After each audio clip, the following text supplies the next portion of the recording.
नमस्कार, स्वागत छ खोज पत्रकारिता केन्द्रको उत्पादन मन्त्र लोकतन्त्रको अन्तर्वार्ता सिरिजमा। म किरण नेपाल। मुलुकको समसामयिक राजनीतिक, सामाजिक र सार्वजनिक सरोकारका विषयलाई विज्ञहरूको दृष्टिकोणसहित सरल रूपमा विश्लेषण गर्ने प्रयास हो मन्त्र लोकतन्त्र। लोकतन्त्र जसले नागरिकलाई सार्वभौम बनाउँछ, शासकलाई जवाबदेही बनाउँछ र समाजलाई जीवन्त बनाउँछ। लोकतन्त्रको मेरुदण्ड हो कानुनी राज र कानुनी राजको मूल आधार हो संविधानवाद। संविधानवादको व्यवहारिक कार्यान्वयन नेपालको संविधान 2072बाट र अहिले सिंहदरबारदेखि सडकसम्म चलिरहेको संविधान संशोधन सम्बन्धी बहसलाई हामीले मन्त्र लोकतन्त्रको एक्सप्लेनर सिरिजको पहिलो एपिसोडमा पेश गरिसकेका छौँ। एमाले नेत्री बिन्दा पाण्डेसँगको कुराकानीको केही अंश तपाईले मन्त्र लोकतन्त्रको एक्सप्लेनर सिरिजको पहिलो एपिसोडमा सुनिसक्नु भएको छ। अब प्रस्तुत छ संविधान सभा सदस्य एमाले नेत्री बिन्दा पाण्डेसँगको अन्तर्वार्ता विस्तारमा। संविधान संशोधनको आजको यो जुन चर्चा चलेको छ, सरकारले पनि आग्रह गरेको छ, सर्वत्र हामी कुराकानीहरू भइरहेको छ, यसलाई कसरी हेर्नु भएको छ? अहिले यो 10 वर्ष हामीले जे प्र्याक्टिस गऱ्यौँ त्यो प्र्याक्टिस गर्दाखेरिमा हामीले कति चाहिँ कार्यान्वयन गर्न सक्यौँ, कति गर्न सकेनौँ, के कारणले सकेनौँ भन्ने पहिला चाहिँ त्यसको अलिकति विश्लेषणात्मक हिसाबबाट अध्ययन गरेर अनि त्यस पछाडि जहाँ जहाँ चाहिँ नि त्यो अलिकति खाल्टो परेको छ त्यो ठाउँलाई चाहिँ कसरी सम्बोधन गर्ने त भन्ने खालको कुरा चाहिँ आएको भए चाहिँ धेरै सहज हुन्थ्यो। अब त्यो कार्यान्वयनको स्थिति के भयो, त्यसको लागि कार्यान्वयनको लागि चाहिने कानुन कति बन्यो, कति बन्न बाँकी छ, त्यसको कार्यान्वयनमा जाँदाखेरिमा हामीलाई कहाँ कहाँ समस्या पर्यो भन्ने त्यसको त्यो खालको अध्ययन चाहिँ हामीले गरेका छैनौँ। अनि बिना अध्ययन अनि अहिले चाहिँ नि संविधान संशोधनको जुन खालको अध्ययन बिनाको चाहिँ नि प्रस्तावको बारेमा छलफल गरिरहेछौँ, त्यसले गर्दा यसले अलि ठाउँमा पुर्याउँदैन कि जस्तो लाग्छ। त्यसले गर्दाखेरि हामीले एकपल्ट त्यो अहिले बहस पत्र तयार गर्नुभन्दा पहिला यसको चाहिँ नि अलि थोरोली अध्ययन गर्ने काम पनि गरेको भए चाहिँ जस्तो त्यसमा चाहिँ अब जस्तो मौलिक हकमा लेखिएका कुराहरू कति कानुन बने, कति बनेनन्, कति व्यवहारिक भए, कति भएनन् भन्ने खालको कुरा त अध्ययन गरेपछि थाहा हुन्छ होला। त्यसपछि अब राज्यको निर्देशक सिद्धान्तको बारेमा कुरा गर्दाखेरिमा पहिला चाहिँ निर्देशक सिद्धान्त मात्र लेखिन्थ्यो। अहिलेको संविधानमा चाहिँ त्यसको अनुगमन गर्नको लागि पनि एउटा कमिटी बनाउने, त्यो कमिटीले चाहिँ वार्षिक हिसाबबाट प्रतिवेदन पेश गर्ने र संसदमा चाहिँ छलफल पनि गर्ने भन्ने खालको जुन कुरा छ त्यो काम पनि भएको छैन यो बिचमा 10 वर्षकै बिचमा भन्ने भने त्यो पनि काम भएको छैन। अब त्यसले गर्दाखेरि हामीले जे गर्नुपर्ने काम हो त्यो काम चाहिँ गरेका छैनौँ। अब संशोधनको मात्रै कुरा गरेका छौँ। त्यसले गर्दाखेरि यसलाई चाहिँ त्यो च्याप्टरलाई पनि समावेश गरेर चाहिँ अगाडि बढ्नु राम्रो हुन्छ भन्ने लाग्छ। बहसपत्र तयार गर्ने कामभन्दा अगाडि जे गरिनु पर्थ्यो त्यो नगरिकन बहसपत्रमा गऱ्यौँ, यसले के गर्छ? अब यसले चाहिँ हिजो हामीले जुन ढङ्गबाट यो मुलुकमा आजको स्थितिमा होइन सङ्घीय लोकतान्त्रिक गणतन्त्रमा पुगेका छौँ, विगतमा कस्तो भयो भने म चाहिँ यो बिचमा पनि हेरिरहेको थिएँ।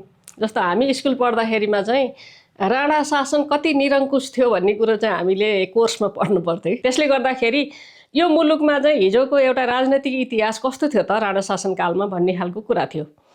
अनि हामी पञ्चायतकालमा पढ्नेहरूले त्यो पढ्यौँ। अनि त्यसले गर्दाखेरि त्यतिखेरको निरङ्कुशता अनि त्यसपछि पञ्चायतकालमा भएको निरङ्कुशता पनि यो चाहिँ नि हटाउनुपर्छ भन्ने हिसाबबाट नि आन्दोलनहरू भयो। 46 सालको परिवर्तन भयो।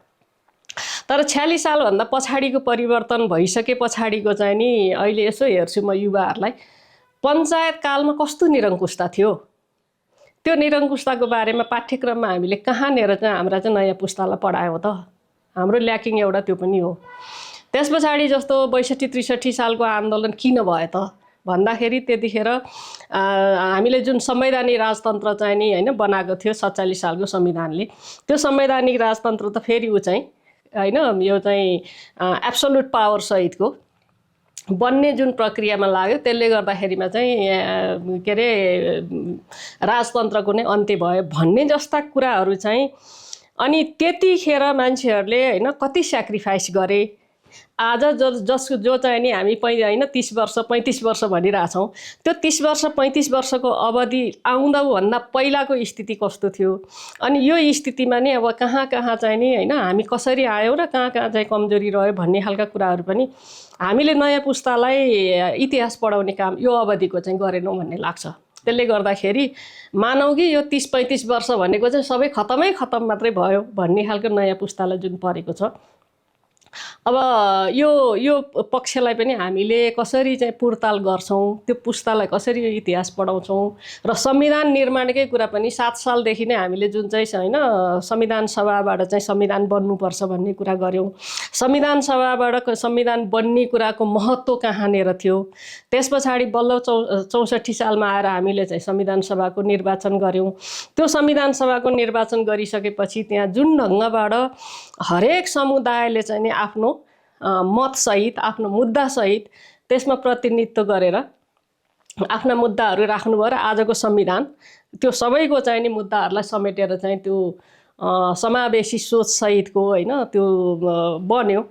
अब यसको चाहिँ नि महत्त्व कति छ त भन्ने खालका कुराहरू पनि हामीले त्यसलाई अलि डिटेलमा नयाँ पुस्तालाई तपाईँको भनाइमा चाहिँ नि संविधान सम्बन्धी कुनै पनि काम गर्दाखेरि संविधानलाई चलाउनुभन्दा अगाडि हामीले संविधान निर्माण प्रक्रियालाई पनि बुझ्नु पर्यो। अर्थात् कुन प्रक्रिया अन्तर्गत संविधान चाहिँ बन्न पुग्यो जसमा हामी आज संशोधनको कुरा गरिरहेका छौँ। 15 सालमा बनेको संविधान, 19 सालको संविधान होइन 47 सालको संविधान र त्यसपछि 72 सालमा चाहिँ घोषणा भएको संविधानको यसको निर्माण प्रक्रियामा चाहिँ नि नागरिकहरूको ओनरसिप र सहभागिता कहाँनिर रहेर कसरी फरक छ त भन्ने खालको कुरा पनि हामीले चाहिँ बुझाउने प्रयत्न संशोधन गर्नुभन्दा अगाडि त्यो बुझ्न जरुरी छ होइन। अलिकति बताइदिनुहोस् न त यो संविधान निर्माणको प्रक्रियामा तपाईँ प्रत्यक्ष रूपमा सामेल हुनुहुन्छ सिङ्गो अवधिमा त्यहाँ एसेम्ब्लीभित्र बसेर भए पनि अथवा बाहिर बसेर भए पनि र त्यसपछि त्यसलाई लागू गर्ने क्रममा पनि तपाईँ त्यहाँ हुनुहुन्छ भनेपछि अलिकति थोरै यो फ्ल्यासब्याकमा गएर त्यो संविधान निर्माण प्रक्रियामा भएको कसमकस हुन्छ नि त्यो कस्तो थियो भनेर बताइदिनुहोस् न। 19 सालको संविधान राजाले घोषणा गरे, 15 सालको नि राजाले घोषणा गरे होइन। 47 सालमा चाहिँ अब बौद्धल आइसके पछाडि एउटा आयोग बन्यो। अब त्यो आयोगलाई पनि विभिन्न समूहहरूले गएर चाहिँ सुझावहरू दिने खालको कामहरू गर्यो। म त्यतिखेर विद्यार्थी आन्दोलनमै थिएँ। त्यसको नामै संविधान सुधार सुझाव आयोग थियो। त्यो निर्माण आयोग थिएन, त्यो चाहिँ होइन सुझाव आयोग नै थियो। अनि त्यतिखेर म चाहिँ अब विद्यार्थी आन्दोलनमा नि भएको अलिकति अब यो महिलाहरूको फाँटमा अलिक काम गरिरहेको कारणले गर्दा नि त्यतिखेरका थुप्रै महिला सेक्टरसँग छलफल गरेर हामीले 16 बुँदे सुझाव बुझाउनु गर्थ्यौँ कि त्यतिखेर। अनि बुझाउन जाँदाखेरि मैले जहिले नि त्यो भन्ने पनि गर्छु, त्यसले मलाई एकदम छोएको चाहिँ त्यो बुझाउन जाँदाखेरि हामीले त्यतिखेर नै राष्ट्रिय सभा 50% महिला सहभागितादेखि लिएर यो थुप्रै कुराहरू आज जे छ त्यो कुरा चाहिँ हामीले त्यहाँ उठाएका थियौँ। अनि यो चाहिँ लैङ्गिक विभेद हुनु हुँदैन, सम्पत्तिमाथि छोरीहरूको अधिकार समान हुनुपर्छ भन्दाखेरि एकजना चाहिँ त्यो आयोगको आयुक्तले त्यतिखेर दिएको कुरा के थियो भन्दा आयोगको सदस्यले अनि यो छोरीलाई सम्पत्ति दिने कुराले चाहिँ नि हाम्रो संस्कृति बिग्रिन्छ, त्यसले गर्दा दिन हुँदैन भनेर भन्नुभयो। जसले हामीलाई विद्यार्थी हुँदाखेरिमा चाहिँ त्यही मुद्दा लिएर चाहिँ हामीलाई होइन मोटिभेट गर्नुभएको थियो। त्यस पछाडि चाहिँ अनि मैले बाहिर निस्किने बित्तिकै भने यो हिजो अस्ति चाहिँ नि यो के भयो वर्गीय मुक्तिसँगै महिला मुक्ति हुन्छ भनेर चाहिँ हामीलाई सिकाइएको थियो, तर लेख्ने ठाउँमा आफ्नो मान्छे नभए हुँदो रहेन रहेछ भन्ने कुरा चाहिँ त्यहाँबाट निस्केर हामीले महिला सहभागिता चाहिन्छ नीति निर्माणमा भन्ने त्यसपछि सुरु गरेका थियौँ। त्यो आयोगमा एकजना पनि महिला हुनुहुन्न थियो, 6 जना हुनुहुन्थ्यो, सबै चाहिँ पुरुष साथीहरू नै हुनुहुन्थ्यो। अनि त्यस पछाडि चाहिँ नि यो महिला यो सहभागिता चाहिन्छ भन्ने कुरा चाहिँ त्यहाँबाट पनि उठ्न थाल्यो। अब 62-63 सम्म जाँदा खास गरेर बेजिङ कन्फरेन्सभन्दा पछाडि चाहिँ महिला सहभागिताको कुरा अलि धेरै उठ्न थाल्यो। 62-63 को आन्दोलनमा जाने बेलामा त मजदुरहरूको होइन 4 वटा त्यतिखेरका ट्रेड युनियन महासङ्घहरूले छुट्टै चाहिँ उनका एजेन्डाहरू फाइनल गरेका थिए। महिलाहरूले राजनैतिक होइन सङ्गठनहरूकै महिलाहरू बसेर पनि चाहिँ 9 बुँदे चाहिँ त्यो आफ्ना एजेन्डाहरू सेट गरेका थिए। त्यसपछि आदिवासी जनजातिदेखि लिएर दलित समुदायदेखि लिएर सबैले त्यो आफ्ना एजेन्डाहरू ल्याएपछि त्यतिखेरको राजनैतिक खास गरेर 7 वटा राजनैतिक पार्टीहरूको जुन चाहिँ संयन्त्र थियो त्यसले चाहिँ आन्दोलन सफल भएपछि तपाईँहरूको यो सब पुरा हुन्छ भनेर भनेको थियो होइन।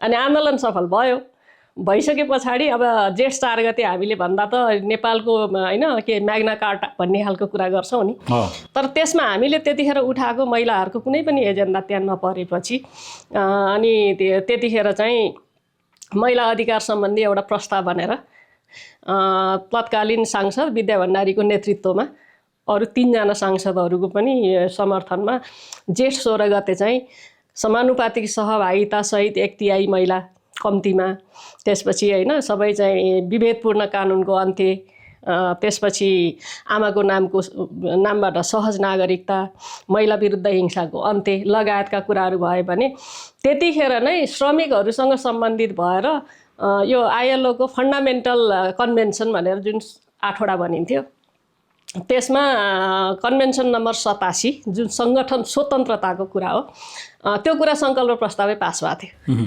तर पछाडि जब अन्तरिम संविधान निर्माण गर्ने बेला भयो यी धेरै कुराहरूलाई बिर्सने खालको स्थिति भएपछि फेरि पनि निरन्तर फलोअप गरे पछाडि त्यसमा थुप्रै कुराहरूलाई होइन समावेश गर्न चाहिँ सफल भयो, तर त्यति धेरै डिटेलमा थिएन।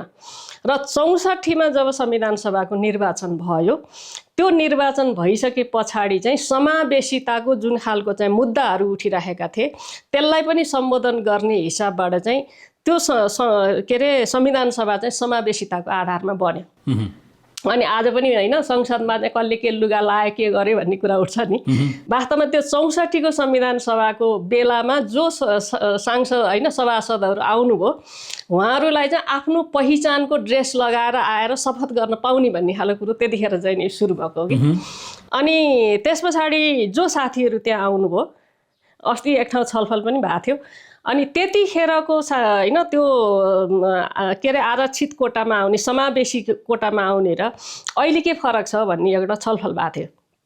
त्यतिखेरको चाहिँ सबैको सोच के थियो भन्दाखेरि जो मान्छेलाई हामीले त्यो संविधान सभामा पठाउने हो कति मिलाएर बोल्न जान्छ जान्दैन अर्को कुरा हो, तर उसको समुदायको मुद्दा बोकेर आउनुपर्छ, मुद्दा बोक्न सक्ने मान्छेलाई त्यहाँ पठाउनुपर्छ भन्ने थियो। त्यसले गर्दाखेरि उहाँहरूले मुद्दा त्यहाँ ल्याउनुहुन्थ्यो, हामीसँग थुप्रै चाहिँ नि विज्ञहरू हुनुहुन्थ्यो, त्यसलाई भाषा मिलाएर कानुनी हिसाबले त्यसलाई भाषा मिलाएर त्यो मुद्दालाई एड्रेस गर्ने काम चाहिँ त्यतिखेरको समितिहरूले गरेको थियो र अनि त्यसपछि मस्यौदा तयार गरेको।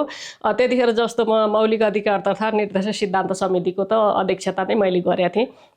धेरै नागरिकसँग सम्बन्धित चाहिँ नि मुद्दाहरू होइन अधिकारका कुरा त्यहाँ आउँथे। त्यसले गर्दाखेरि त्यो तयार गर्ने सन्दर्भमा हामीले छुट्टै त्यो के अरे मस्यौदा दस्तावेज पनि छ अवधारणा सहितको। त्यसमा चाहिँ 273 वटा समूह र इन्डिभिजुअल जसले आएर सुझाव दिनुभयो हामीले त्यो सुझाव ग्रहण गरेका थियौँ कि उहाँहरूका कुरा सुनेर अनि त्यस पछाडि त्यसलाई कसरी एड्रेस गर्ने भन्ने हिसाबबाट बनेको हो। त्यसै गरी हामी नागरिकहरूको सुझाव सङ्कलन गर्न पनि विभिन्न ठाउँमा गयौँ। भन्न त अब विभिन्न ठाउँमा चाहिँ नि त्यो सब ल्याएर डम्पिङ गरियो भन्ने खालको हल्ला पनि गरियो, तर त्यस्तो गरिएको थिएन। र हामीले जस्तो म आफै संलग्न भएकै समितिमा पनि त्यहाँ प्रश्नको उत्तर दिएको, त्यसपछि लिखित पठाएको, टेलिफोन गरेर चाहिँ नि टिपाएको लगायत 90,000 प्लस सुझावहरू आएका थिए। त्यो सुझावलाई हामी के अरे 42 जना थियौँ हाम्रो समितिमा। हामीले आफैले चाहिँ त्यसलाई चाहिँ नि के अरे त्यो भागबन्डा गरेर त्यसपछि त्यहाँ आएका कुराहरू के छन् भन्ने खालको कुरा चाहिँ हामीले अध्ययन गरेर त्यसरी चाहिँ नि बनाएको हो। त्यतिखेर त्यो हाम्रो समितिले जसरी गर्यो अरू सबै समितिले पनि त्यसै गरी गरेको।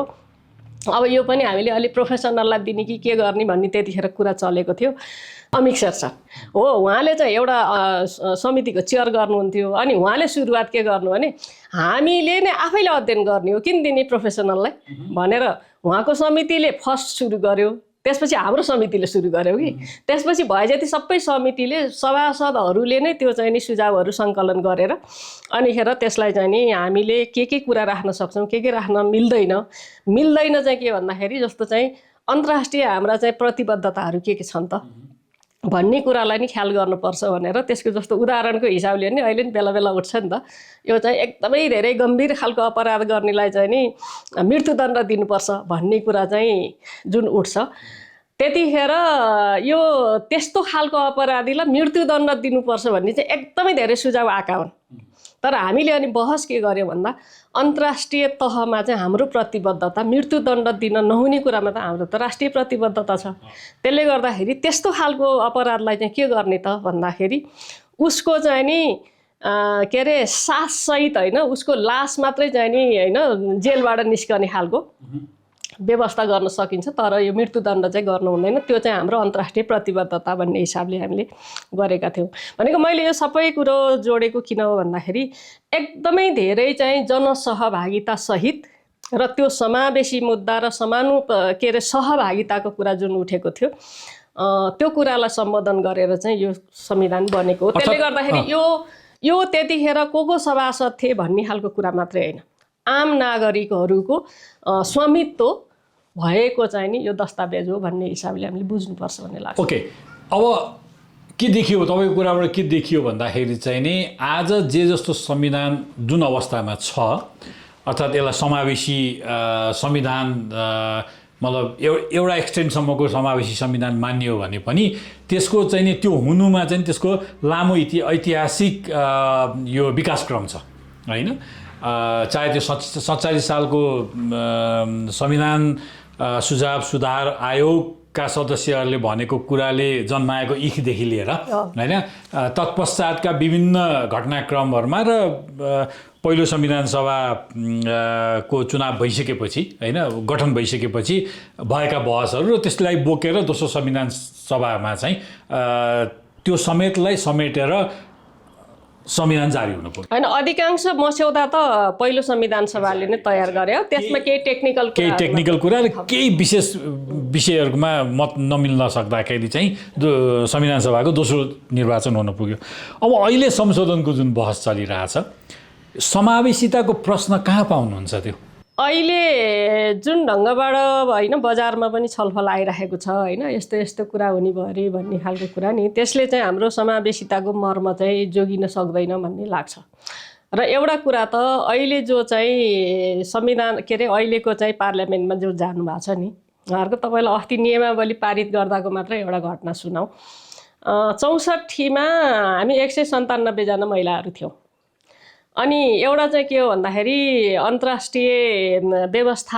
अन्तर्व्यवस्थापकीय सङ्घ यो आइपियू भन्ने जुन त्यो इन्टर पार्लियामेन्ट्री युनियन त्यसले 57 सालमै एउटा चाहिँ अध्ययन गरेको थियो 165वटा मुलुकमा जस्तो लाग्छ। र उनीहरूको एउटा स्टडी के थियो भन्दा यो संसदमा एउटा त महिलाहरूको सङ्ख्या कम छ, अर्को चाहिँ उनीहरूको इन्टरभेन्सन पनि कमजोर भयो भने उनीहरूको कामको प्रभावकारिता कसरी गर्न सकिन्छ भनेर 200 भन्दा बढी चाहिँ 165 भन्दा बढी मुलुकको सांसद त्यसपछि सचिवालयमा रहने मान्छेहरूको नि त्यो अध्ययनबाट चाहिँ के निस्किएको छ भन्दा उनीहरूको चाहिँ नि के भन्छ यो बियोन्ड दि पार्टी लाइन भनेको यो सबै चाहिँ जो महिला सांसदहरू छन् महिला सांसदहरूको एउटा साझा संयन्त्र भयो भने मात्र उनका आवाज सुनिन्छ भन्ने कुरो चाहिँ त्यसले चाहिँ पास गरेर त्यो चाहिँ हामी पनि त्यसको चाहिँ सदस्य भएको हिसाबले हामी पनि त्यसको चाहिँ कार्यान्वयन गर्नुपर्ने पक्ष रह्यौँ। त्यतिखेर मलाई लाग्छ त्यो सुझाव पास हुँदै गर्दाखेरिमा चाहिँ हाम्रो सभामुख तारानाथ राणा भाटको नेतृत्वमा चाहिँ हाम्रो डेलिगेसन गथ्यो। फर्केर आएर 58 सालको कार्तिकमा अनि त्यसपछि त्यसलाई कार्यान्वयन गर्ने सन्दर्भमा महिला कक्कस पहिलोपल्ट बन्यो मैयादेवी श्रेष्ठको संयोजकत्वमा। अनि 58मा त्यो भइसकेपछि धेरै लामो समयदेखि त्यो लिङ्गरिङ भइरहेको हाम्रो चाहिँ नि जस्तो यो मुलुकी ऐनको 11औं संशोधन थियो त्यो पनि चैतको 2 गते पास भयो। महिलाहरू जब एक ठाउँमा आउनुभयो त्यस पछाडि राष्ट्रिय महिला आयोगको गठनको माग पनि धेरै पहिलादेखि भइरहेको थियो। अब त्यतिखेर त्यो पनि त्यही 58 सालको फागुनको 23 गते गठन भयो। तर 59 साल लाग्ने बित्तिकै त संसद त विघटन भयो, त्यसले धेरै काम गर्न सकेन। अनि 64मा आइसके पछाडि चाहिँ त्यो 197 जना महिलाहरू एक ठाउँ आएर त्यो कक्कस बन्नुपर्छ, होइन भनेदेखि महिलाहरूको त्यो सबै चाहिँ मुद्दाहरू सम्बोधन हुँदैन भन्ने खालको कुरो भइसकेपछि नियमावलीमा राख्न त्यतिखेर पनि लिडरसिप मानेन।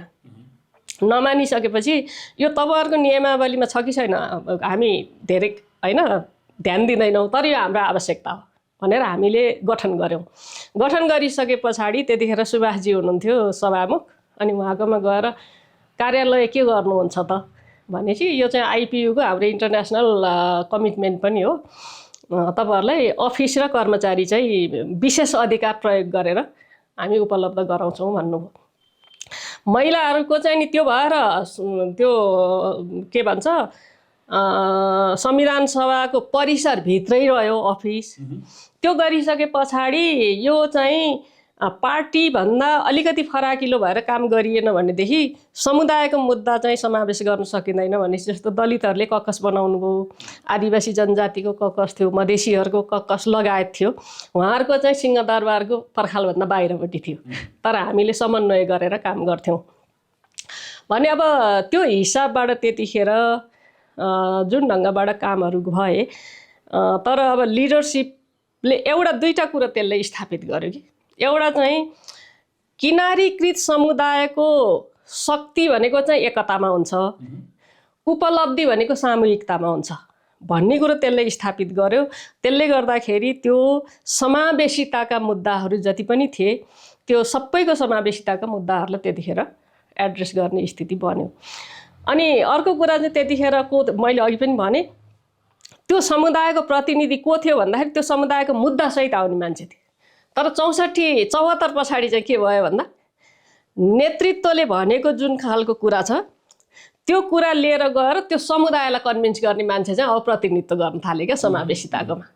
त्यसले गर्दाखेरि तलबाट आउने कुरा अब माथिबाट तलबाट आउने कुरा चाहिँ अनि माथिबाट महिलाहरूलाई चाहिँ नि होइन कन्भिन्स गर्न पर्यो भने नेताले भनेको कुरो लगेर त्यो महिला समुदायमा चाहिँ लाद्न सक्ने महिला प्रतिनिधित्व गर्ने भयो, नेताले भनेको कुरो लगेर दलितमा लाद्न सक्ने होइन दलित प्रतिनिधित्व गर्ने भयो।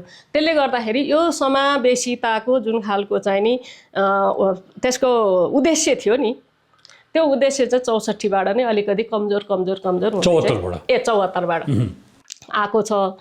अनि अहिले चाहिँ के भयो भने अनि अस्ति त्यो महिलाहरूको चाहिँ त्यो एउटा साझा संयन्त्रको प्र्याक्टिस चाहिँ नियमावलीमा भए पनि नभए पनि त्यो चाहिँ हुँदै आएको थियो। अनि 79को निर्वाचनपछि चाहिँ नियमावलीको पाटो भएको थियो। अब अस्ति चाहिँ नि त्यो नियमावलीबाट हटाइयो। अनि हटाउँदाखेरि किन हटाइयो भन्दाखेरि महिला समिति छँदैछ, अनिखेरि यो किन चाहियो भने आज जो चाहिँ महिला साथीहरू त्यतिखेरको त्यो महिला कक्कसले उठाएको आवाजको आधारमा कम्तीमा 1/3 सुनिश्चित गरिएको कुरा छ। उहाँहरूले त अहिले त जस्तो दिगो विकास लक्ष्यका आधारमा त त्यसलाई कम्तीमा 40% बनाउँदै 50%मा जानुपर्छ, मौलिक हकमा लेखिएको समानुपातिक सहभागितामा चाहिँ पुर्याउनुपर्छ भन्ने कुरो बुझ्ने भन्दा पनि हामी त क्षमताले आएका हौँ, त्यसले गर्दा यो आरक्षण चाहिँदैन भन्ने खालको चाहिँ उहाँहरूको जुन खालको बुझाइ हुँदैछ यसले समावेशिताको कुरालाई चाहिँ नि एकदमै कमजोर बनाउँदैछ भन्ने चाहिँ लाग्छ। त्यसले गर्दा यो चाहिँ सम्बन्धित समुदायहरूले हिजो जसले चाहिँ यो मुद्दाको लागि चाहिँ नि नेतृत्व गर्नुभयो यसलाई अलि संवेदनशील हिसाबबाट हेर्नुपर्छ भन्ने, यो दलितको सन्दर्भमा पनि त्यही हो, खास गरेर दलित र महिलाको सन्दर्भमा चाहिँ अझै धेरै चाहिँ यो कुरा चाहिँ संवेदनशील छ भन्ने लाग्छ। यो संशोधनको क्रममा तपाईँलाई के लाग्छ, यो कुनै पनि हालतमा कमजोर बनाउने नहुने संवैधानिक उपलब्धिहरू के हुन्? अनि यसमा अब अहिले जे कुरा समावेशिताको हिसाबबाट राखिएको छ त्यसलाई हामीले अन्तर्राष्ट्रिय प्रतिबद्धताहरूलाई पनि ख्याल गरेर अहिले समुदायको चाहिँ नि होइन अहिले वर्तमान अवस्थालाई हेरेर समयको मागलाई हेरेर त्यसलाई मैले अघि जुन भने नि अहिले उल्टिँदैछ भनेर त्यसलाई सुल्टो बनाउन जरुरी छ एउटा कुरो होइन। त्यसको चाहिँ नि हाम्रो समावेशिताको मूल लक्ष्य के हो त, किन चाहिन्छ त, किन चाहिँ हामीले व्यवस्था गऱ्यौँ त भन्ने कुरो चाहिँ अलिकति बढी यसले बहस चाहिँ अहिले आवश्यक होइन माग गरेको छ भन्ने एउटा कुरो लाग्छ। अर्को कुरा चाहिँ समावेशिताको नाममा हिजो पनि छलफल हुँदाखेरिमा त्यो चाहिँ नि कुर्सी छुट्याउने र टाउको गर्ने समावेशिता त खोजेको होइन नि त। त्यो किनारीकृत अवस्थामा रहेको जुन समुदाय छ उसको त्यो स्थिति किन त्यो भयो त्यसलाई चाहिँ मूलधारमा ल्याउन गर्नुपर्छ के भन्ने र त्यो चाहिँ त्यो सम्बन्धित समुदायको मात्र मुद्दा होइन, उसले चाहिँ त्यो मुद्दालाई बोकेर आउनु पर्यो। तर टेबलमा राखेर छलफल गरिसकेपछि सबैले त्यो मुद्दा चाहिँ साझा हो भन्ने खालको कुरो अनुभूति गर्नु पर्यो। र त्यसले गर्दाखेरि त्यो महिलाका मुद्दा होस्, त्यो आदिवासी जनजातिको होस्, त्यो मधेसीको होस्, त्यो दलितको होस्, मुद्दा आइसके पछाडि चाहिँ सबैभन्दा धेरै रेस्पोन्सिबल चाहिँ नि त्यो आजसम्म पनि मूलधारमा रहेको जुन कम्युनिटी छ नि, त्यो प्रतिनिधित्व उसले चाहिँ त्यसलाई आत्मसात गर्ने प्रयत्न गर्नुपर्छ र अनि त्यसलाई चाहिँ उसको ठाउँबाट चाहिँ नि होइन त्यसलाई चाहिँ नि अनुभूति गर्ने प्रयत्न गर्नुपर्छ। तर त्यो खालको स्थिति चाहिँ भइरहेको अहिले देखिँदैन। तपाईँले अघि भन्नुभएको जुन नियमावलीबाट जुन त्यो व्यवस्था थियो त्यो हटाइयो, त्यो हटाउनुको पछाडिको माइन्डसेट चाहिँ नि अब यो हामी त क्षमताबाट आइसक्यौँ नि, यो माइन्डसेट अथवा यो भाष्य कसरी उत्पन्न हुन पुगेको? हिजो त हामी के मान्न सक्थ्यौँ भने अलिकति लिडरसिपमा भएको, नेतृत्वमा भएको चाहिँ नि प्याट्रियार्कल सोच होइन को कारणले चाहिँ नि ती मुद्दाहरूमा बहस गर्न नचाहने, अब त स्वयं प्रतिनिधिहरू नै हामी क्षमताबाट आएको हो, अब यो आरक्षण चाहिँदैन भन्ने कुरा चाहिँ के माइन्डसेटले यो उत्पन्न गरेको हो? यो चाहिँ होइन, हिजो जुन एउटा आधारभूत वर्गबाट होइन आधारभूत तहबाट चाहिँ प्रतिनिधित्व हुन्थ्यो नि त, उनीहरूले त्यो खालको डिस्क्रिमिनेसन चाहिँ त्यो भोगेर आएका थिए। अनि त्यो भोगेर आइसके पछाडि यदि हामीले त्यसमा यो चाहिँ नि होइन के भन्छ प्रतिशत तोकेरै नजाने हो भने, सुनिश्चित गरेरै नजाने हो भनेदेखि यो समुदायको मुद्दा फेरि पनि एड्रेस हुने खालको स्थिति छैन भन्ने खालको कुराहरू थिए।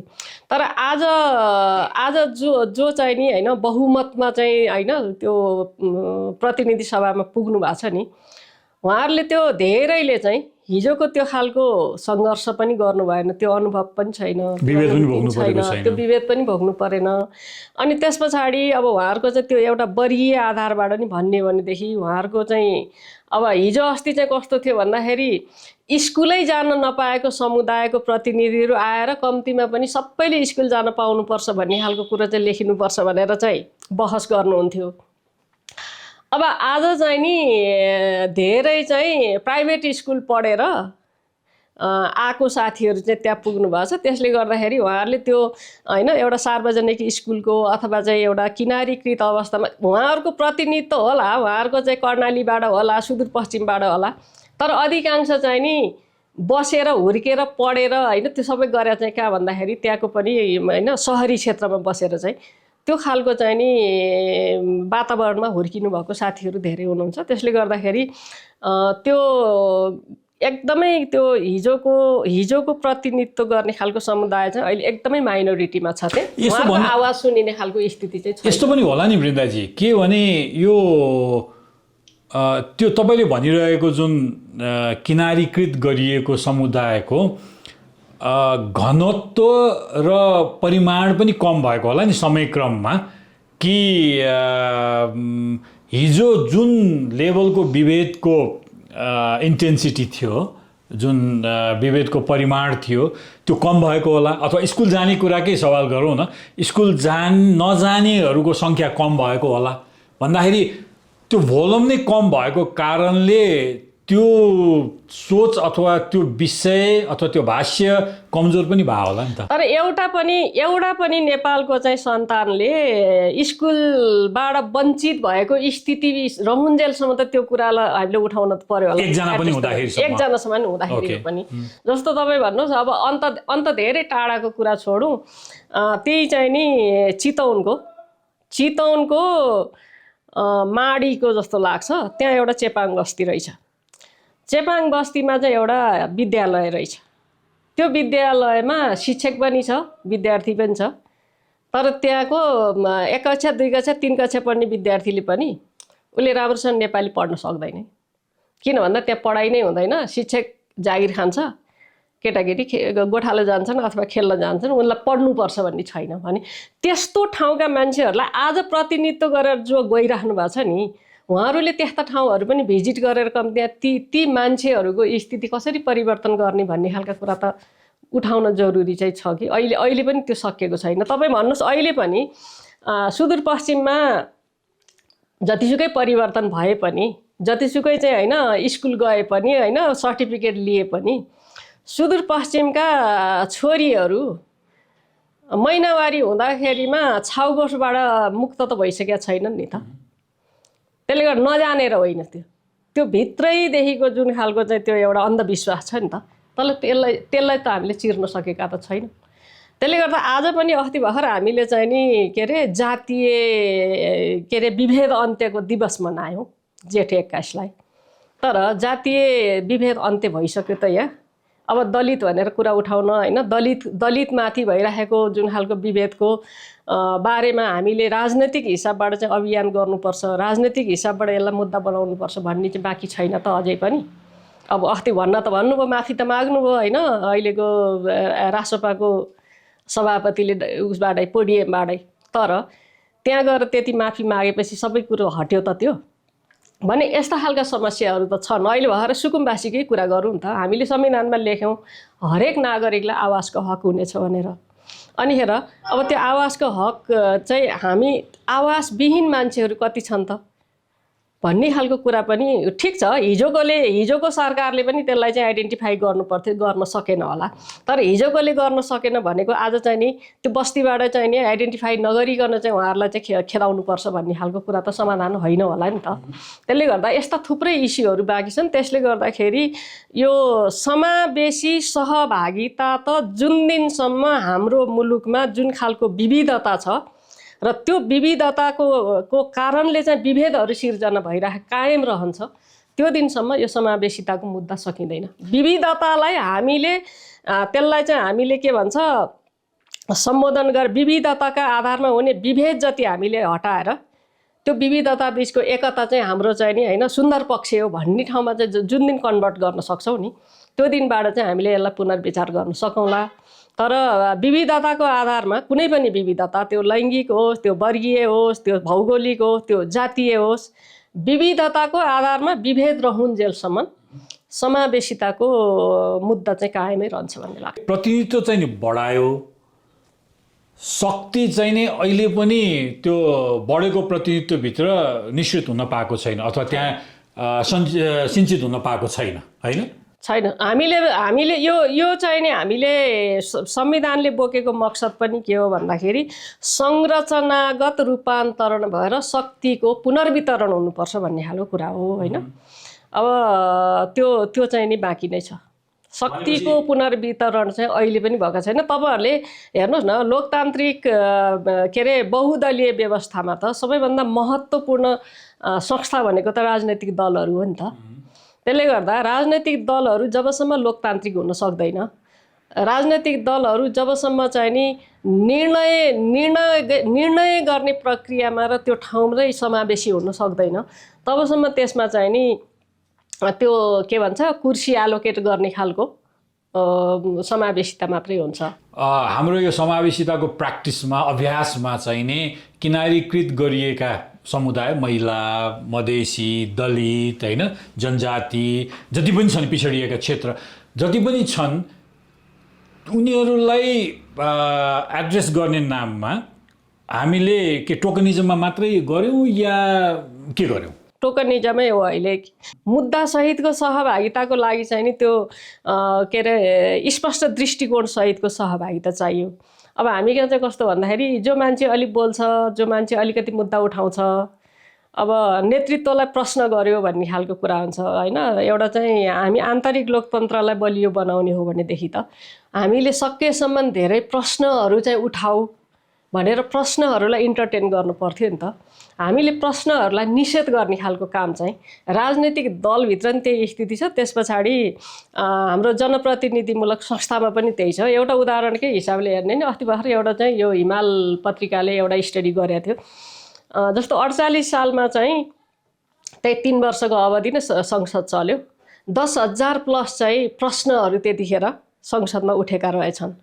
त्यस पछाडि 51 सालको संसदमा 9,000 प्लस रहेछन्। 56 सालमा आउँदाखेरि त्यो चाहिँ 6500 प्लस कि कति भएको छ। तर त्यो चाहिँ नि बिस्तारै होइन प्रश्न गर्ने कुरो ओह्रालो लाग्दै त्यतिखेर आए पनि, तर पनि त्यो हजारको सङ्ख्यामा त थियो नि। तर तपाईँले 74, 79, 80कोमा हेर्ने हो भने त्यो चाहिँ 600 पनि कटेको छैन। तपाईँ 10,048 सालमा 10,000 प्रश्न चाहिँ नि यही प्रतिनिधि सभामा गरिन्थ्यो।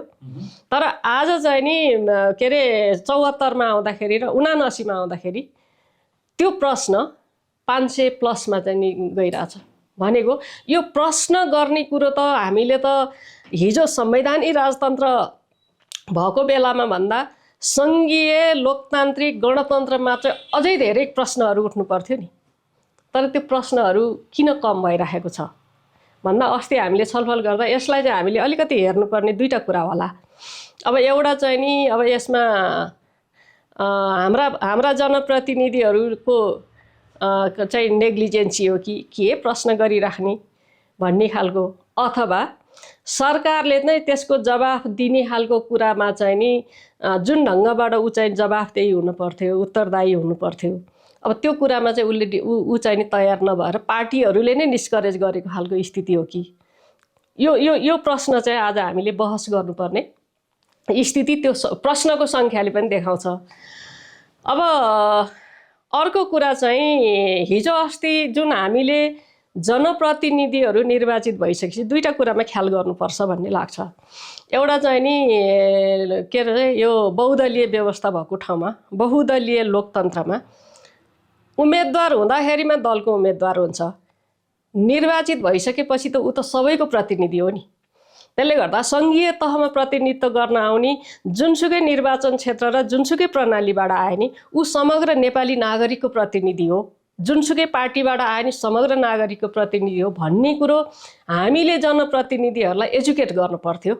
तपाईहरूले त्यो फराकिलोपनबाट चाहिँ आफ्ना होइन प्रस्तुतिहरू राख्नुहोस्, आफ्ना बुझाइहरूलाई चाहिँ विकास गर्नुहोस् भन्नुभन्दा पनि तपाईँलाई यो पार्टीले पठाएको हो, त्यसले प्रश्न राख्नलाई पनि पार्टीबाट अनुमति लिनुपर्छ, प्रस्ताव दर्ता गर्न पनि पार्टीबाट अनुमति लिनुपर्छ भन्ने ढङ्गबाट हामीले जसरी चाहिँ नि व्यवहार गर्न थाल्यौँ त्यसले हाम्रो लोकतान्त्रिक जुन खालको अभ्यासलाई कमजोर बनायो भन्ने लाग्छ। अनि त्यो कारणले गर्दाखेरि अब आज चाहिँ संविधान संशोधन गर्दाखेरि अब स्थानीय निर्वाचन चाहिँ नि के अरे यो गैर दलीय हुनुपर्छ भन्ने हिसाबबाट जुन कुरा गर्न थालिएको छ, निर्वाचनलाई गैर दलीय बनाउने कि निर्वाचितलाई चाहिँ नि त्यो अवधिभरि गैर दलीय बनाउने हो, के गर्दाखेरि चाहिँ हाम्रो प्रणाली पनि बलियो हुन्छ र त्यसपछि नागरिकहरूको पनि प्रतिनिधित्व गर्न सक्छ भन्ने चाहिँ यो बहसको विषय हुनुपर्छ भन्ने लाग्छ। अर्को हामी जब गैर दलीय कुरा गर्न गइरहेका छौँ भने त अहिले पो दलहरूलाई हामीले एक खालको बाध्यता के गरेका छौँ भन्दाखेरि प्रमुख र उपप्रमुखको चाहिँ नि दुईटा क्यान्डिडेट मध्ये एउटा क्यान्डिडेट चाहिँ महिला दिनैपर्छ है भन्ने गरेका छौँ। गैर दलीय भयो भने कहाँ महिला कहाँ दलित होइन, हामी कसरी राख्छौँ त्यो त सम्भव हुँदैन। त्यसले गर्दाखेरि हामी जहाँ गैर दलीय कुरा अहिले गरिरहेका छौँ त्यसले समावेशिताको मुद्दालाई कमजोर बनाउँछ र सहभागिताको कुरा चाहिँ कमजोर हुन्छ भनेपछि हामीले अहिले संविधान संशोधनको बहस समावेशिताको चस्माबाट हेर्दाखेरि, त्यो एङ्गलबाट हेर्दाखेरि चाहिँ यो मामलामा त अहिलेको संशोधनको अभ्यासले उत्तराधिकारको रूपमा के पाएको रहेछ भन्दाखेरि चाहिँ नि समावेशिताकै नाममा भएका गलत अभ्यासहरू पनि पाएको रहेछ नि, होइन? होइन, त्यही त गलत अभ्यासहरूलाई चाहिँ हामीले सच्याउने हो, हटाउने चाहिँ होइन कि निषेध गर्ने होइन नि त।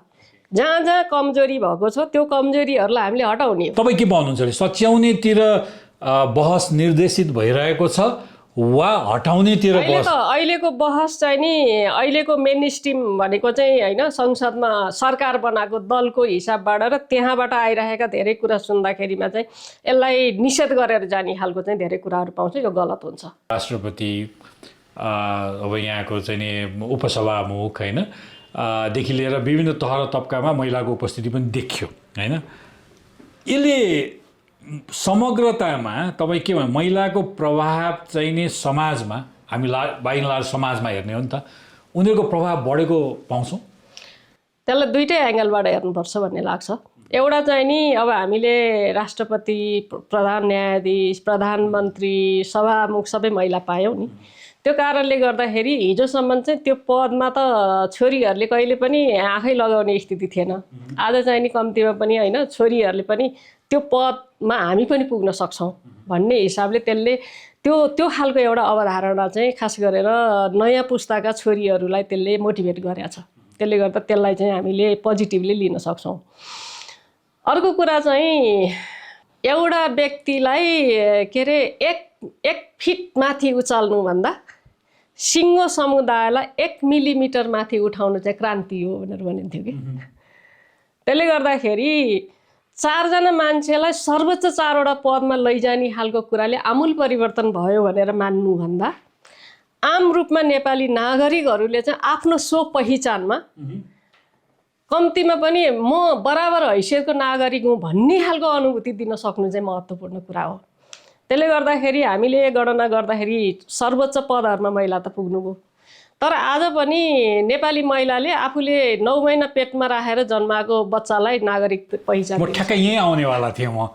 त्यसले गर्दा आमाको नामको नागरिकताको बारेमा जुन कुरा बन्यो, भाष्य बनेको छ अथवा त्यसको के भन्ने अभ्यास जसरी भइरहेको छ त्यसलाई जोडेर भनिदिनुहोस् न। हो, त्यही भएर मैले चाहिँ एउटा नेपाली नागरिकले तपाईँको सन्तानलाई जसरी चाहिँ जुन हैसियतमा होइन नागरिक पहिचान दिन सक्नुहुन्छ, मैले त्यही हैसियतमा मेरो सन्तानलाई नागरिक पहिचान दिन सक्ने स्थिति सब बनेको छैन भने मेरो देशले राष्ट्रपति पायो, मेरो देशले प्रधान न्यायाधीश पायो, होइन सभामुख पायो, प्रधानमन्त्री पायो भन्ने कुराले मात्रै चाहिँ गर्व गर्न सकिने खालको स्थिति चाहिँ हुँदो रहेन रहेछ। त्यसले गर्दाखेरि महिला सहभागिता र महिलाको बिचको एकता अझै पनि आवश्यक छ भन्ने खालको कुरा चाहिँ यसले पनि जनाउँछ। अब यसको लागि धेरै पैरवी गरियो, त्यसले गर्दा महिला भएर मात्रै हुँदैन, महिलाको पर्सपेक्टिभ सहितको लिडरसिप चाहिन्छ हामीलाई। हामीले भनेको सहभागिता चाहिँ विथ पर्सपेक्टिभ हो।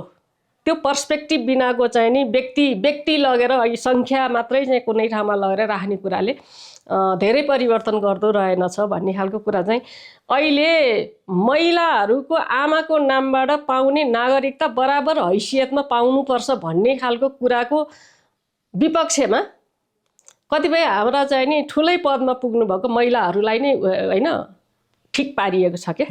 उहाँहरू नै त्यो चाहिँ राष्ट्रियताको नाममा के को नाममा अनि त्यस पछाडि चाहिँ कहाँ हुन्छ र भन्ने कुरा चाहिँ पुरुषहरूले त्यसको प्रतिवाद गर्नुहुन्न कि महिलाहरूलाई नै त्यो प्रतिवाद गर्नको लागि तयार गरिएको छ र उहाँहरू नै त्यसको प्रतिवाद गर्नुहुन्छ। किन भन्दा जो मान्छेहरू त्यहाँ पुग्नु भएको छ उहाँहरूले राज्यबाट पाउने केही सुविधाहरू पाउनु भएको छ अनि उहाँहरूको छोराछोरीले त्यो समस्या भोगेको छैन कि। तर यो मुलुकमा होइन अहिले चाहिँ जस्तो बाबुसँग अलग भएर रहने चाहिँ नि बालबच्चाहरू कति छन्, आमाको एकल अभिभावकत्वमा हुर्केका बालबच्चाहरू कति छन् भने ती बालबच्चाहरूको बारेमा चाहिँ नि म महिलाको होइन पनि प्रतिनिधित्व गर्छु भने मैले त्यो चाहिँ नि कति लाख आमाले मात्रै हुर्काएको बालबच्चाले के भोगिरहेका छन् भन्ने खालको कुरोको पनि प्रतिनिधित्व गर्नुपर्छ पर्दैन। अब त्यो मैले गर्न सक्दिनँ भनेदेखि म महिला भएर पनि त्यो ठाउँमा पुगेर मैले चाहिँ आम रूपमा महिलाको प्रतिनिधित्व गर्दिनँ। किन भन्दा जनप्रतिनिधिहरूले भनेको चाहिँ आवाजविहीनहरूको चाहिँ आवाजको प्रतिनिधित्व गर्ने हो नि त। त्यसले गर्दा यो समस्या अहिले पनि जारी छ। यो आमाको नामको नागरिकतालाई को अभ्यासलाई सङ्कुचित पार्नको लागि जुन राष्ट्रवादको जामा लगाइन्छ त्यो किन गलत छ? यो चाहिँ कस्तो छ भन्दा मूल कुरो भनेको हामीले महिलाहरूलाई वंश मानेनौँ कि। त्यसले संविधानमा चाहिँ हामीले जस्तो धारा 38 को 1 मा बिना भेदभाव महिलालाई पनि बिना भेदभाव वंशीय हक हुनेछ भनेर चाहिँ लेख्यौँ। तर आमालाई अहिले पनि हामीले होइन त्यो महिलाको रगतलाई रगत मानेनौँ कि, वंश परम्पराभित्र राखेनौँ हामी, वंश आमालाई वंश मानेनौँ। त्यसले गर्दा यो कुरो फेरि के थियो भन्दा 2009 सालमा जुन कानुन बन्यो त्यो कानुनले जन्मको आधारमा नागरिकता भनेर भनेको थियो। त्यसले गर्दा आमा वा बाबु एउटा नेपाली छ भने उसको सन्तानले नागरिकता पाउने भनेर 2009 सालको कानुनले चाहिँ भनेको थियो। तर जब चाहिँ अहिले एकदम होइन महेन्द्र पथले विकास गर्यो भन्छन् नि, तर जुन बेला चाहिँ नि पञ्चायतकाल लागू भएर त्यो 2019 को संविधान पछाडि जुन कानुन बन्यो नागरिकता ऐनमा संशोधन भयो, त्यो संशोधनले चाहिँ वंश भनेर चाहिँ बाबुलाई मात्रै मान्यो र जन्मको आधारमा नभएर वंशको आधारमा नागरिकता भनेर चाहिँ जुन भन्यो, यो भनेको आमाको रगतको अपमान हो भन्छु मैले चाहिँ। प्रतिनिधित्व र पहुँचको बारेमा त धेरै डायलग डिस्कोर्सहरू भयो र केही हदसम्म हामीले त्यसमा अभ्यास पनि गऱ्यौँ, केही हदसम्म सफलता पनि पायौँ, धेरै कुरा असफलतामा पनि छ अझ। तर यो प्रतिनिधित्व मात्र त होइन, यो सामाजिक र न्यायिक तपाईँको चाहिँ आर्थिक न्यायको विषय पनि हो होइन। त्यो ठाउँसम्म पुग्नको लागि अगेन फेरि त्यो आमाको नामको नागरिकताको कुरा पनि त्यहाँनिर जोडिएरै आउँछ। त्यो बाहेक अरू खालको पोलिसीगत इन्टरभेन्सनमा चाहिँ नि के कुराले रोकावट ल्याइरहेछ, किन हामी त्यतातिर पुग्न सकिरहेका छैनौँ? अरू धेरै कुरा हामीले संविधानमा लेखेर पनि त्यसलाई हामीले प्र्याक्टिसमा ल्याइरहेको छैनौँ। कतिपय कुराहरू संविधानमा लेखेको भन्दा कानुन बनाउँदाखेरि सङ्कुचित पनि बनाएका छौँ। तपाईँलाई एउटा उदाहरणै भनौँ, हामीले लामो समय, मैले अघि भने 47 सालमा पैतृक सम्पत्तिमा समान हक हुनुपर्छ भन्दा संस्कृति बिग्रिन्छ भनेर हाम्रो नेताहरूले भन्नुभयो। पछि मुद्दा पर्यो, कानुन बनाऊ भन्यो, अनि त्यो कानुन लिङ्गरिङ भइरहेको थियो। 58 सालमा गएर मात्रै त्यो विवाह हुनुभन्दा पहिला मात्रै चाहिँ समान हक भन्ने खालको कुरा गर्यो। 63 सालको अन्तर्गत संविधानले छोराछोरीको समान हक भनेर लेख्यो। 64 सालमा गएर हामीले बहस गर्दाखेरिमा सर्वोच्च अदालतले त लैङ्गिक तथा यौनिक अल्पसङ्ख्यकलाई पनि पहिचान देऊ भनेर भनिसकेको थियो। त्यो कारणले गर्दा चाहिँ हामीले अहिलेको संविधानमा चाहिँ सबै सन्तान भनेर लेख्यौँ, छोरा र छोरी मात्रै लेखेनौँ। सबै पैतृक सम्पत्तिमा सबै सन्तानको समान हक हुनेछ भनेर लेख्यौँ। तर त्यही संविधान कार्यान्वयन गर्नुपर्नेको देवानी संहिताले फेरि के भन्छ भन्दाखेरि पैतृक सम्पत्तिमा पति पत्नी आमा बाबु र छोराछोरीको जिए हक लाग्नेछ भनेर भन्छ। त्यसमा चाहिँ भोलि मुद्दै पऱ्यो भनेदेखि यौनिक तथा लैङ्गिक अल्पसङ्ख्यकको के हुन्छ त भन्यो भनेदेखि त्यो चाहिँ त्यसले फेरि पनि त्यहाँ डिस्क्रिमिनेट गरे भनेको संविधानको एस्पिरेसनलाई पनि त्यसले बोकेको छैन कि भने। अब यस्ता खालका कुराहरू चाहिँ त्यसमा त्यसरी आइरहेछन्। त्यसले गर्दाखेरि अब यो एउटा चाहिँ सम्पत्तिमाथिको अधिकार भनेको पैतृक सम्पत्तिले कुनै पनि न छोरालाई पुग्छ न छोरीलाई पुग्छ, तर त्यसले दिने एउटा आत्मसम्मान र आत्मविश्वासको कुरा हो। म जन्मेको हुर्किएको आँगन जसरी मेरो दाजुभाइले मेरो हो भनेर भन्छ, मैले पनि त्यो आँगन मेरो हो भन्ने खालको कुरा चाहिँ त्यसले मान्छेलाई चाहिँ एउटा मेरो टेक्ने आधार छ। यो जमिन पनि मेरो हो कि, यो लाल पूर्जा नहुने आकाश मात्रै होइन, यो चाहिँ लाल पूर्जा हुने जमिनमाथि नै हाम्रो अधिकार भनेर मैले बेला बेला भन्ने गर्थेँ होइन। त्यो कुरालाई हामीले कार्यान्वयन आज पनि गरेका छैनौँ कि। त्यसले कानुन बनायौँ, तर अहिले पनि छोरीहरूको पनि छोराहरूको सरह पैतृक सम्पत्तिमा हक हुन्छ भन्ने कुरालाई हामीले स्थापित गर्न सकेनौँ। त्यसले गर्दा आर्थिक अधिकारसँग मात्रै होइन, यो कुराले चाहिँ संस्कार संस्कृतिलाई पनि जोडिन्छ नि त। त्यसले त्यो हुने बित्तिकै के भन्दा आज हामी छोरी बिहा गरेर पठाउने भन्छौँ नि, यो अहिलेको चाहिँ व्यवस्थाले छोरी बिहा गरेर पठाउने भन्न पाइँदैन। छोरीको पनि बिहा गर्ने हो, छोराको पनि बिहा गर्ने हो। कसलाई पठाउने, कसलाई ल्याउने, कहाँ बस्ने, त्यो त उनीहरूको डिसिजनको कुरा हो। तर यो भाष्यले पनि फरक पार्छ नि त। छोरीको बिहा गर्ने भनेर भन्ने भने छोरीको बिहा गरेर पनि जन्मेकै घरमा बस्न पनि सक्छ, किन अहिलेको संविधानले आधार दिएको छ नि त। तर हामी सुरुदेखि नै एउटा साइकोलोजी नै के बनाइदिन्छन्, छोरी बिहा गरेर पठाउने, ऊ चाहिँ पठाइने हो होइन भन्ने जस्ता जुन खालको कुराहरू छन्। अनि अब त्यो छ। अर्को चाहिँ फेरि यो खालको संस्कार पनि हामीले विविधतालाई सम्मान गर्ने हो भने, समावेशितालाई कार्यान्वयनमा लाने हो भने आजको समाजले, आजको संविधानले, आजको व्यवस्थाले हिजो किनारामा रहेको जुन खालको व्यवहार छ, संस्कार संस्कृति छ, त्यसलाई मूलधारमा पनि ल्याउनको लागि हामी तयार हुनु पर्यो नि त। भने नेपालमा थुप्रै चाहिँ यस्ता आदिवासी जनजातिहरू छन्, उनीहरूको छोरी बिहा गरेर पठाउने भन्ने छैन कि। आवश्यकता अनुसार उनीहरूले छोरी बिहा होइन छोरा बिहा गरेर पठाउन नि सक्छन् होइन, छोरी बिहा गरेर पठाउन अथवा चाहिँ बुहारी ल्याउन नि सक्छन्, ज्वाइँ ल्याउन नि सक्छन्। तपाईँले हाम्रै मुलुकको चाहिँ थुप्रै आदिवासी जनजाति, तपाईँ मेचे हेर्नुहोस्, हिमाल हेर्नुहोस्, राजवंशी हेर्नुहोस्, इभन चाहिँ मगर, तामाङ होइन गुरुङहरूकै पनि यदि छोरी छन् भने बिहा गरिसकेपछि एउटा ज्वाइँ चाहिँ आएर सासू ससुरासँगै बस्नुपर्छ भन्ने हुन्छ। बिहा गरिसके पछाडि बुहारीको मात्रै त्यो बिहा गरेर गएको घरप्रतिको दायित्व होइन नि, ज्वाइँको पनि त्यो चाहिँ श्रीमतीको घरपट्टिको दायित्व पनि हुन्छ। त्यो त व्यवहारले देखाइराखेको हाम्रो ट्रेडिसनल कुरा हो नि। तर त्यसलाई चाहिँ हामीले कहिले पनि संस्कार संस्कृति भनेनौँ। अनि मेन स्ट्रिम खस आर्यको संस्कार संस्कृतिलाई मात्रै हामीले चाहिँ नेपाली संस्कार संस्कृति भन्यौँ र आजको समाजले, आजको संविधानले, आजको व्यवस्थाले माग गरेको चाहिँ त्यो आदिवासी जनजातिको संस्कारलाई चाहिँ मेन स्ट्रिम गर्नुपर्छ भनेर हामीले कहिले बहस गरेनौँ। अहिले युवा पुस्ता राष्ट्रिय राजनीतिमा हाबी भएको युवा पुस्ताले चाहिँ समाविष्टको हिसाबबाट चाहिँ नि कतिको त्यो बुझाइलाई ग्रहण गरेका छन् र संविधान संशोधनमा यस्ता कुराहरू कति रिफ्लेक्ट हुन सक्ने सम्भावना देख्नुहुन्छ? हाम्रो लिडरसिपले चाहिँ के भन्दा म आन्दोलनमा लाग्दाखेरिमा कुन उमेरमा कुन एस्पिरेसनले लागे र मैले त्यतिखेर कुन मनोभावनाका साथ चाहिँ म होइन त्यो आन्दोलनमा लागेको थिएँ भन्ने कुरो बिर्स्यो कि। अनि त्यस पछाडि चाहिँ अहिले आफूभन्दा पछाडिकोलाई चाहिँ जहिले पनि केटाकेटी नै छान्ने, कहिले जहिले पनि ऊ चाहिँ नि इम्याचुर्डै ठान्ने खालको जुन खालको स्थिति भयो त्यो चाहिँ नि अहिलेको समस्या हो भन्ने मलाई लाग्छ। त्यसले गर्दाखेरि हामी हिजो अस्ति पनि एउटा कुरा गरिरहेको थियौँ, जस्तो पञ्चायत आइसके पछाडि त्यतिखेर अब कङ्ग्रेस र त्यतिखेरको कम्युनिस्टहरूको कुरा गर्ने हो भनेदेखि एक ढङ्गले अहिलेकै स्थितिमा थियो भन्छ। मैले चाहिँ नि वामपन्थी आन्दोलनको स्थिति त्यस्तै थियो भनेर भन्ने गर्छु। अनि 28 सालमा गएर झापा विद्रोह गर्दाखेरि त अहिले चाहिँ नि 70-75 का भएका जो नेताहरू हुनुहुन्छ त्यतिखेर उहाँहरू कति उमेरमा लाग्नुभएको थियो भन्ने हो भने आजको जेन्जी पुस्ता जुन उमेरको छ नि त्यही उमेरमा उहाँहरूले नि आन्दोलन गरेको हो नि त।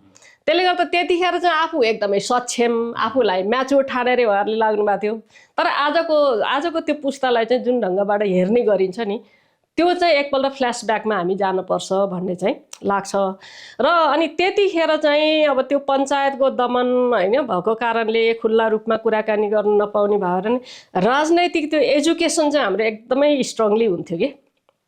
त्यसले गर्दाखेरि राजनीतिक हिसाबबाट हामीले कति होइन के कुरा पढ्यौँ कसरी पढाइयो त्यो आफ्नो ठाउँमा होला, तर राजनीतिक हिसाबको चाहिँ नि हाम्रो त्यो एक खालको चाहिँ नि के भन्छ राजनीतिक शिक्षा दिने अभियान चाहिँ एकदमै राम्रो थियो। अब आजको स्थितिमा चाहिँ अब वातावरण पनि खुल्ला छ, हिजोको जस्तो दुःख होइन त्यो राज्यको तर्फबाटको त्यो निरङ्कुशता भोग्न पनि परेन यो पुस्ताले। त्यसले गर्दा यो आउनको लागि कति दुःख गरियो भन्ने इतिहास पनि हामीले चाहिँ उनीहरूलाई व्यवस्थित हिसाबबाट पढाउने खालको, सिकाउने खालको, सुनाउने खालको काम पनि हामीले गरेनौँ। त्यो बाहिर रहेको ओपन रहेको होइन फ्री रहेको होइन युवाहरूको कुरा छोड्नुहोस् कि हाम्रा चाहिँ सङ्गठनभित्रै रहेका राजनैतिक सङ्गठन छन् नि त। आजका विद्यार्थी सङ्गठन, युवा सङ्गठन, महिला सङ्गठनदेखि लिएर जति पनि सङ्गठन छ त्यो सङ्गठनमै लाग्ने चाहिँ नि नयाँ पुस्तालाई पनि हामीले व्यवस्थित हिसाबबाट राजनैतिक शिक्षा होइन दिने खालको काम गरेनौँ कि। त्यसले गर्दा अब ल तपाईँ चाहिँ आइसके पछाडि अब वडा अध्यक्ष हुने हो कि होइन त्यसपछि पालिकाको प्रमुख हुने हो कि पार्टीको कुन कमिटी हुने हो कि के हुने हो कि भन्ने खालको मात्रै कुरा गऱ्यौँ। तर उनीहरूलाई जुन ढङ्गबाट एउटा राजनैतिक हिसाबबाट प्रशिक्षित गरिनु पर्थ्यो होइन परिपक्व बनाउनु पर्थ्यो नि त्यो काममा चाहिँ राजनैतिक दलहरू चुकेको कारण र अर्को चाहिँ त्यो 60 सालभन्दा पहिला जनसङ्गठनहरू जसरी चल्थे नि राजनैतिक दलका विद्यार्थी सङ्गठनहरू विद्यार्थीको बिचमा गएर चाहिँ विद्यार्थीको समस्यामा चाहिँ नि होइन उनीहरू पौडी खेल्थे र त्यहाँबाट समस्याहरू पनि लिएर आउँथे, पार्टीमा ल्याउँथे। त्यहाँ मध्येका राम्रा क्रिम मान्छेहरूलाई चाहिँ पार्टी सदस्य बनाउँथे र अनि त्यसपछि पार्टीको चाहिँ नि नेतृत्व विकास हुन्थ्यो। तर 60 सालभन्दा पछाडि खास गरेर 62-63 को आन्दोलनभन्दा पछाडि अझ धेरै चाहिँ नि यो संविधान घोषणा भइसके पछाडि चाहिँ के हो भने नेताले भनेको कुरो पहिला नेताले को नेता हो नि विद्यार्थीको नेता को हो नि भनेर माथि चयन गर्छ र गएर विद्यार्थीको नेता हुन्छ कि विद्यार्थीको बिचबाट नेता भएर आउँदैन। महिलाको नेता को हो नि भनेर नेताले चयन गर्छ र अनि त्यस पछाडि गएर अनि ऊ चाहिँ नि त्यहाँ काम गर्छ, ऊ चाहिँ अनि त्यो आफ्नो समुदायबाट नेता भएर आउँदैन। हामी यहाँ पनि उल्टो बाटो हिँड्यौँ जसले गर्दाखेरिमा चाहिँ त्यो नेतृत्व विकास हुनको लागि उसले जुन ढङ्गबाट चाहिँ नि सङ्घर्ष गर्नु पर्थ्यो नि आफ्नो समुदायभित्र त्यो समुदायभित्र सङ्घर्ष गर्नु परेन कि नेतालाई खुसी पार्नुपर्ने स्थिति हो। यो एउटा सङ्गठनको मात्रै होइन, यो सबै सङ्गठनभित्रको स्थिति त्यो भयो। निर्णायक तहमा रहेको पार्टीको चाहिँ के अवस्था देख्नुहुन्छ तपाईँ? अहिले निर्णायक तहमा रहेको पार्टीको चाहिँ हिजोको ती पार्टीहरूको भन्दा पनि झन् नराम्रो स्थिति मैले देख्दैछु। किन भन्दा पार्लियामेन्टभित्र त कम्तीमा पनि बोल्ने बेलामा के बोल्ने, कुन कार्यक्रममा जाँदाखेरि चाहिँ त्यो ठिक छ छैन, मेरो लागि फाइदा छ कि छैन भन्ने हिसाबले व्यक्तिहरूले आफै निर्णय पनि गरेर जान सक्ने खालको स्थिति र आफ्नै हिसाबले बोल्न पाउने खालको स्थिति थियो। अब अहिलेको चाहिँ नि सरकारको सबभन्दा ठुलो पार्टीको चाहिँ कुनै पनि कार्यक्रममा जान पर्यो भने पनि त्यो चाहिँ नि औपचारिक निर्णय के अरे इन्भिटेसन आएर अनि त्यसपछि पार्टीले निर्णय गरेपछि मात्रै जानु पाउने। अब बोल्ने खालको कुरामा पनि अब त्यो चाहिँ अनुमति नलिकन अहिले नबोल्ने भन्ने खालका कुराहरू कतिपय छन्। अब साझा खालका कार्यक्रम फोरमहरू छन् भने त्यसमा सहभागी नहुने भन्ने खालको जुन कुरा छ, यो चाहिँ विगतका ती 3टा पार्टीहरूका जुन प्राधिकारको कुरा गरे त्योभन्दा पनि कडा प्राधिकार चाहिँ नि यो देखिँदैछ। यसलाई सुधार गर्नु भएन उहाँहरूले बेलैमा भनेदेखि उहाँहरूलाई पनि गन्तव्य उहाँहरूको पनि राम्रो छैन। भनेपछि डेमोक्रेसीको सबभन्दा फन्डामेन्टल कुरा अथवा डेमोक्रेसीको एउटा वान अफ द मेन कुरा के भने त्यो बहुलवादी समाज निर्माण, प्लुरलिजम जुन भन्छौँ हामी, त्यसको लागि त यो बहस विमर्श भइरहनु पर्ने कुरामा त हिजोदेखि नै रोकावट आइरहेको रहेछ नि, होइन? अब त्यसमा एउटा फरक छ रे किन भन्दैछु भने मसँग यो बिचमा 2-3वटा अहिलेको युथहरूको ग्रुप यस्तै चाहिँ उहाँहरूको रिसर्चको मामिलामा आउनुभएको थियो, होइन? खास गरेर पार्टीहरूको आन्तरिक लोकतान्त्रिकरणको चाहिँ नि स्पेस के छ भन्ने हिसाबले अनि कुराकानी गर्दै जाँदाखेरि उहाँहरूले कम्तीमा पनि पुराना दलहरूमा हाम्रो होइन पुस्ताहरूले कम्तीमा यो पार्टी तपाईँले मात्रै बनाएको हो, यो पार्टी बनाउन मेरो पनि चाहिँ योगदान छ, मैले पनि मेरो चाहिँ होइन श्रम र पसिना लगाएको छु, मैले पनि मेरो जवानी लगाएको छु भन्ने समुदाय ठुलो छ। त्यसले गर्दाखेरि कम्तीमा पनि त्यो स्वामित्व क्लेम गर्ने खालको स्थिति चाहिँ यो पुराना दलहरूमा छ। तर नयाँ दलहरूका चाहिँ नि निश्चित नेताहरूभन्दा बाहेक चाहिँ होइन अब यो चाहिँ नि दाइहरूले गर्दाखेरि हामी आएको, दाइहरूले भनेको कुरोमा सहयोग गर्नै पर्यो नि भन्ने खालको मनस्थिति चाहिँ धेरै पाइयो। त्यसले गर्दा हाम्रो देशको पोलिटिक्स चाहिँ नि यही प्रवृत्तिबाट जाने हो भनेदेखि त यो लोकतन्त्र आन्तरिक लोकतन्त्र झन् कमजोर हुने हो कि भन्ने खालको उहाँहरूले चाहिँ नि आफ्नो अनुभव सेयर गर्नुहुन्थ्यो। त्यसले गर्दाखेरि चाहिँ यो चाहिँ हिजोको भन्दा पनि कमजोर राजनैतिक होइन बुझाइ र प्रतिबद्धता र स्वामित्व लिने खालको कुरा चाहिँ देखिन्छ। अब यसपछिको 10 वर्षमा होइन नेपालको समावेशी नेपालको सफलता मापन गर्ने आधार के हुने छ? विविधतालाई हामीले समृद्धिको अवरोध होइन, यो समृद्धिको चाहिँ नि कारक पक्ष हो भन्ने हिसाबबाट यसलाई स्वीकार गर्ने र स्थापित गर्न हामी लाग्नुपर्छ।